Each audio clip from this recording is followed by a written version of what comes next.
The umbrella, in its various forms, has a long history spanning several cultures and time periods. While it is difficult to pinpoint a single individual or specific date of invention, umbrellas have been used for centuries across different civilizations. The ancient Egyptians, Greeks, and Romans all had variations of umbrellas or parasols.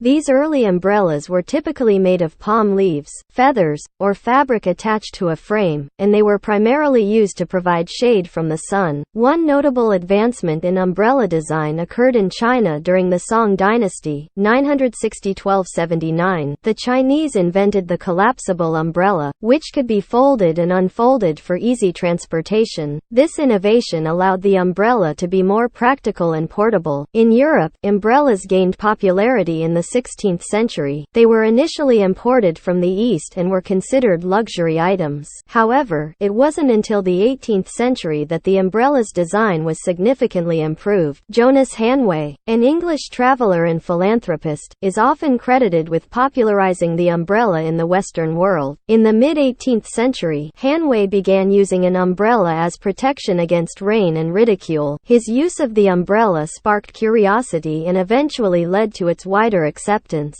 It's important to note that while Hanway played a role in popularizing the umbrella, he did not invent it. Umbrellas existed long before his time, and various cultures contributed to their development. So, the invention of the umbrella is a result of centuries of evolution and cultural exchange, making it challenging to attribute it to a single person or specific date.